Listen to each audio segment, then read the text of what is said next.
Hello everyone and welcome to Compy Prep Hub by Takshila Learning.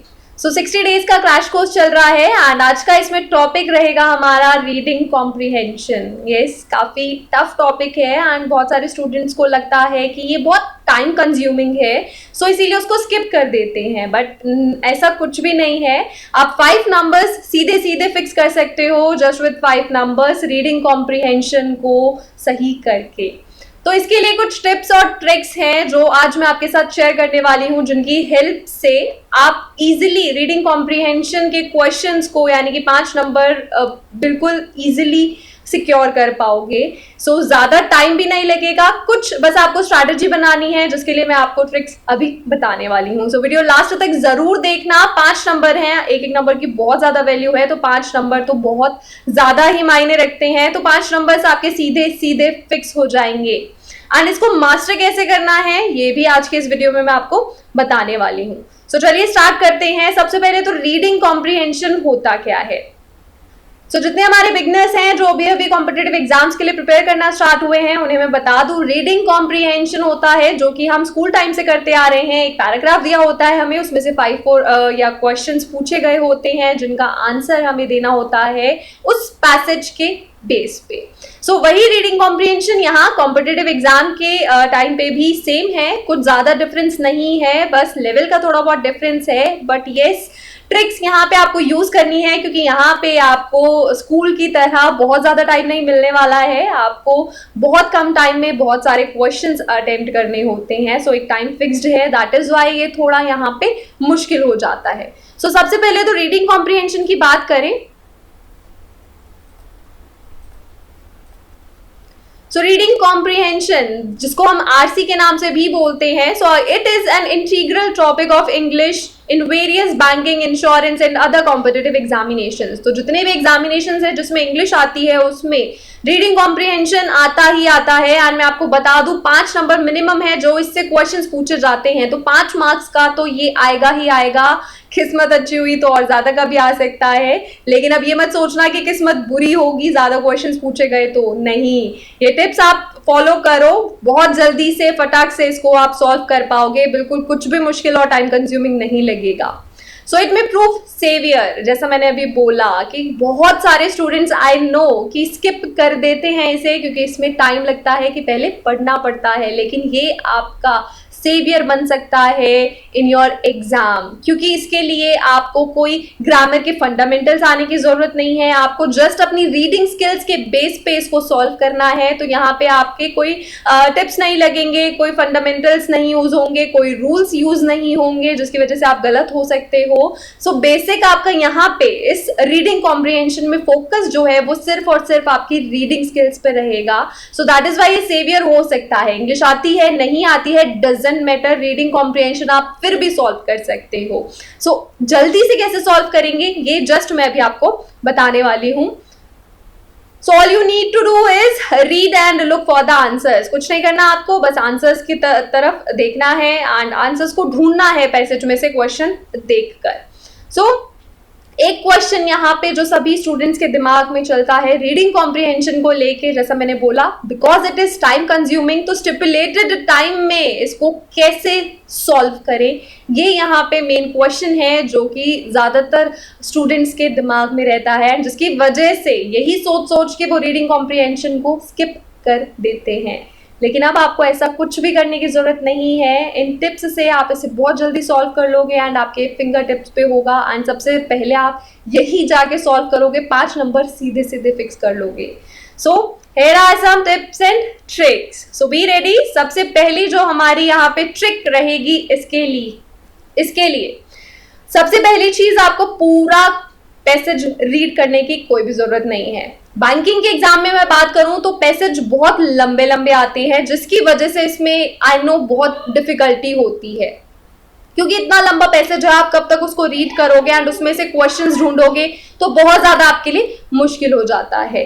लेकिन आजकल अगर आप पैटर्न देखो तो थोड़े छोटे इसमें आने लगे हैं क्वेश्चंस, तो पैसेज थोड़े कम लेंथ वाले भी पूछे जा रहे हैं आजकल. लेकिन यहाँ पे आपका पहली जो ट्रिक है, आपको पूरा पैसेज रीड करने की कोई भी जरूरत नहीं है. यस, आपको रीड नहीं करना है, इसका मतलब ये नहीं है कुछ भी रीड नहीं करना है, डायरेक्ट क्वेश्चंस को जाके देखना है, नहीं। आपको क्या करना है, ऊपर की 3-4 लाइंस जस्ट रीड करनी है, क्योंकि आपको पैसेज का आइडिया होना आपके दिमाग में जरूरी है, तभी आप क्वेश्चंस को भी समझ पाओगे एंड आइडिया लगा पाओगे। सो आपको कुछ नहीं करना, पूरा पैसेज रीड नहीं करना, जैसे ही क्वेश्चन आपके सामने आता है आपको 3-4 लाइंस ऊपर की रीड करनी है, सो दैट एक आइडिया आपके दिमाग में लग सके कि हाँ किस बारे में बात हो रही है, किस बारे में ये पैसेज है। सो पहली हमारी ट्रिक, आपका पहला स्टेप भी मैं बोल सकती हूँ कि आपका पहला स्टेप रहेगा कि आपको 3-4 लाइंस रीड करनी है। So do not read the whole passage, just read starting 2-3 lines. Get the main idea of the passage and directly jump to the questions. तो 2-3 लाइन पढ़ी, डायरेक्टली क्वेश्चंस की तरफ गए कि क्वेश्चन अब क्या पूछा गया है। So ये थी हमारी पहली trick. Now second trick is read the questions and then look for answers. तो अब क्या करना है, आपको क्वेश्चंस को रीड करना है एंड डायरेक्टली वापस पैसेज में आके उन आंसर्स को सर्च करना है। तो जब आप क्वेश्चन रीड करोगे उसमें से आपको कुछ ऐसे कीवर्ड्स जो हैं वो ढूंढने हैं जो जिनकी हेल्प से आप पैसेज में आंसर्स ढूंढ सको। सो उन वर्ड्स की तरफ देखिए जो कि उसके मेन वर्ड्स हैं, कीवर्ड्स हम जिसे बोलते हैं। तो क्वेश्चन में आपको वो ढूंढने हैं एंड डायरेक्टली आपको फिर आंसर्स अपना ढूंढना है पैसेज में जाके। सो ये रहेगी आपकी सेकेंड ट्रिक। तो read the questions, take some words and look for that words in the passage to find the answer quickly. तो इससे आपको बहुत ज़्यादा हेल्प मिल जाएगी। पूरा पैसेज आप नहीं पढ़ पाओगे, तो इसीलिए यहाँ पे आपको वो पूरा पढ़ने की जरूरत भी नहीं पड़ेगी। जस्ट आप थोड़ा सा 1-2 वर्ड आपने ढूंढे और फटाफट से आपने वो पैसेज में ढूंढे, आपको डायरेक्ट वहीं पे आंसर जो है अपना मिल जाएगा। सो ये थी हमारी trick number 2। Now come to the 3। तो थर्ड जो यहाँ पे मैं आपको ट्रिक बोलूंगी, दैट इज कि वो कैब से रिलेटेड जो क्वेश्चंस है ट्राई करो कि वो सबसे पहले आप सॉल्व करो। सो वो cab questions can save time. तो वो कैब क्वेश्चंस, आपके 2 क्वेश्चंस फिक्स होते हैं, प्री एग्जाम की मैं बात कर रही हूँ, जो वो कैब से रिलेटेड पूछे जाते हैं, जिसमें एक सिनोनिम पूछा जाएगा, एक एंटोनिम पूछा जाएगा। तो वो कैब और यहाँ पे जो आपका पैसेज है उसमें भी वर्ड जो है हाईलाइटेड होते हैं। तो आपको सबसे पहले जब भी रीडिंग कॉम्प्रिहेंशन मिलता है, 2-3 लाइन पढ़ी, देन डायरेक्टली आप क्वेश्चंस की तरफ जब जंप करते हो तो आप वो कैब के क्वेश्चन सबसे पहले सॉल्व कर सकते हो if you have less time. तो बहुत कम टाइम बचा है, आप 5 क्वेश्चंस नहीं सॉल्व कर सकते तो कोई बात नहीं, जस्ट फटाफट से वोकैब के क्वेश्चंस देखो एंड उस वर्ड को देखो, एंटोनिम या सिनोनिम पूछा गया होगा एंड इसमें जो आपका क्वेश्चन भी आता है वोकैब से वो बहुत ज्यादा टफ नहीं पूछे जाते हैं, तो आप इजीली आंसर कर सकते हो। तो ये आपका टाइम भी बचाएगा एंड आपके मार्क्स भी सिक्योर करेगा। तो 2 मार्क्स आपके यहाँ से फिक्स हो जाएंगे। सो usually 1 to 2 questions based on antonyms and synonyms asked in every RC। Her reading comprehension की मैं बात कर रही हूँ, किसी भी रीडिंग कॉम्प्रिहेंशन को उठा के देख लो, प्रीवियस ईयर का, बैंकिंग के एग्जाम का, इंश्योरेंस के एग्जाम का, वहाँ पे आपको RC में 2 क्वेश्चंस मिनिमम वोकैब से मिल ही जाएंगे। So you can try to solve these questions. तो सबसे पहले आप इन्हें सॉल्व कर सकते हो because they consume less time. तो यहाँ पे आपको कम टाइम लगेगा, दैट इज वाई आप फटाफट से वोकैब के क्वेश्चन सॉल्व कर सकते हो। तो 2 नंबर आपके यहाँ पे डायरेक्टली फिक्स हो जाएंगे। सो ट्रिक नंबर 4 बहुत ही ज्यादा यूजफुल है आपके लिए, जरूर इस पे ध्यान दीजिए। Keep questions asking title for the last. ये वो क्वेश्चन है जो आपके नेगेटिव मार्किंग करा सकता है। यस, बेसिकली क्वेश्चन में कई बार आप देखोगे कि ऐसा क्वेश्चन एक पूछा जाता है जिसमें पूछा जाएगा कि एक सुटेबल टाइटल बता दो पैसेज के लिए। सो वो पैसेज किस बेसिस पे दिया है, क्योंकि ज्यादातर पैसेज बीच से उठा के दिए होते हैं, आपको नहीं समझ में आएगा कि उसका टाइटल क्या होगा, आप उसे अपने अकॉर्डिंगली करोगे बट वो एग्जामिनर के अकॉर्डिंग नहीं होगा। तो ये क्वेश्चन बेसिकली नेगेटिव मार्किंग आपकी करवा सकता है। तो ऐसा क्वेश्चन आप लास्ट के लिए रखिए और अगर हो सके तो इसको स्किप भी कर सकते हो आप। तो करना चाहो तो स्किप कर सकते हो, 1 नंबर आप, इट्स बेटर कि नेगेटिव मार्किंग कराने से बेटर है आप 1 नंबर अपना छोड़ दो। तो या तो इसे बिल्कुल लास्ट के लिए रखिए कि जब आपके पास अगर टाइम बच गया है सारे क्वेश्चंस करने के बाद तो आप इसके लिए एक सुटेबल टाइटल चूज कर सकते हो, बिकॉज इसके लिए फिर आपको पैसेज को थोड़ा बहुत रीड करने की जरूरत भी पड़ने वाली है। सो मैं तो ये सजेस्ट करूंगी कि एक क्वेश्चन अगर मैं बोलूँगी इसमें नेगेटिव मार्किंग के चांसेस ज्यादा हैं तो इसको स्किप करना आई गेस ज्यादा अच्छा ऑप्शन है, but still if you have time तो लास्ट के लिए आप इसे जरूर सेव करके रखिए। सो 1 question is there in every RC that ask for the suitable title for the passage. तो पैसेज के लिए सुटेबल टाइटल पूछा जाएगा. सो इधर keep that question for the last और स्किप दैट क्वेश्चन. तो या तो स्किप कर दो या तो फिर लास्ट के लिए इसको सेव करके रखो, क्योंकि इसमें आपको ज्यादातर ऑप्शंस ऐसे मिलेंगे जो आपको लगेगा कि पैसेज का सुटेबल टाइटल हो सकता है, बट जरूरी नहीं है कि वो सुटेबल टाइटल हो ही. नेगेटिव मार्किंग के चांस मैं दोबारा बोल रही हूँ इसमें ज्यादा है. सो आप इसे लास्ट के लिए बिल्कुल सेव करके रखिए. आपके नंबर सेव करेगा एंड टाइम भी सेव करेगा, क्योंकि टाइटल के लिए आपको पैसेज पढ़ना पड़ेगा. सो ये थी यहाँ पे ट्रिक 4. तो ये 4 ट्रिक्स हैं जिनका यूज करके आप रीडिंग कॉम्प्रिहेंशन को बहुत ही जल्दी, बहुत ही कम टाइम में एंड फुल एक्यूरेसी के साथ सॉल्व कर सकते हो. सो आप मुझे कमेंट करके ज़रूर बताइए कि ये ट्रिक्स आपको हेल्पफुल लगे हैं या नहीं लगे हैं. तो आज की इस वीडियो में तो मैं अभी आपको टिप्स भी बताने वाली हूँ कि इसको मास्टर कैसे करना है. अब सॉल्व कैसे करना है ये तो मैंने आपको बता दिया, ट्रिक्स हैं, बट आप अपनी स्पीड भी यहाँ से बढ़ा सकते हो. तो कुछ उसके लिए भी टिप्स हैं कि आप मास्टर कर सको, रीडिंग कॉम्प्रिहेंशन को फटाफट से सॉल्व कर सको. सो आपको कैसी लगी हैं ये टिप्स एंड ट्रिक्स आप मुझे कमेंट करके लास्ट में ज़रूर बताइएगा.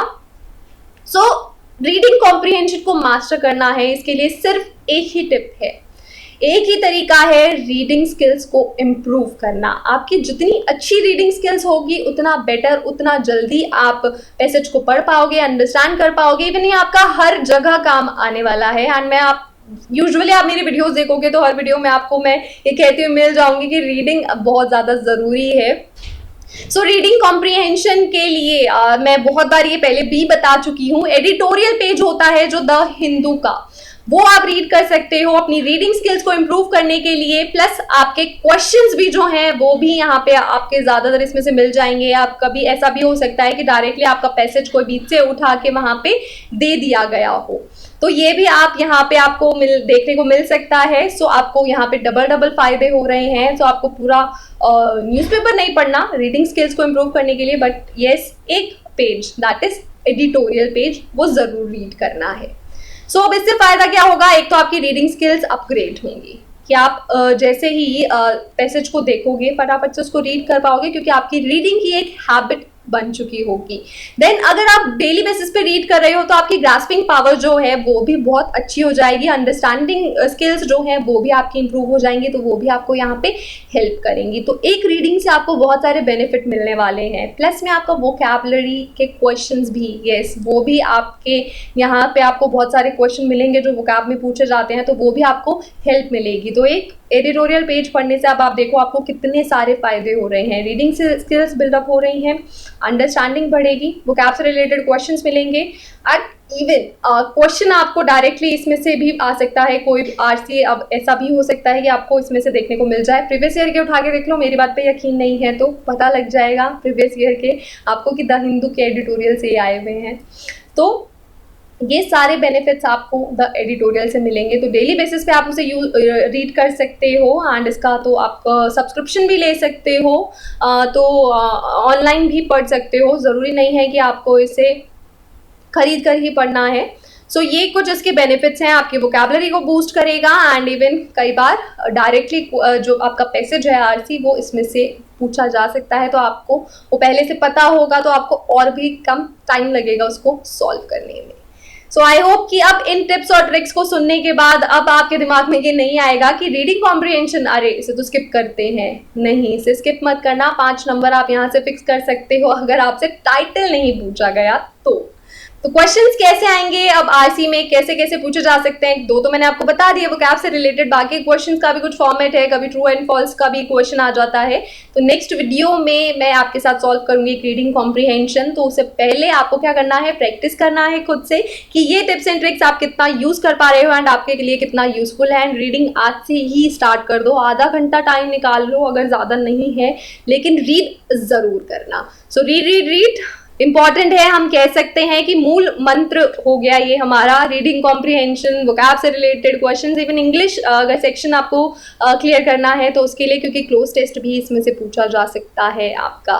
सो ये थी कुछ टिप्स एंड ट्रिक्स. अब आपकी कोई भी क्वेरीज हैं, कोई भी फीडबैक है, सो उसके लिए हिचकिचाना मत. आप हमारे कमेंट बॉक्स में जाके अपनी फीडबैक या जो भी आपकी क्वेरीज हैं उसको डायरेक्टली वहाँ पे पुट कर सकते हो. So thank you very much video देखने के लिए। आई होप कि इस वीडियो से आपको हेल्प मिले, नाउ रीडिंग कॉम्प्रिहेंशन आपके लिए इजी हो जाए। फिर भी कोई भी डाउट रहता है, feel free to comment. So next video में रीडिंग कॉम्प्रिहेंशन की एक्सरसाइज लेकर मैं फिर से आऊंगी। Stay tuned for that.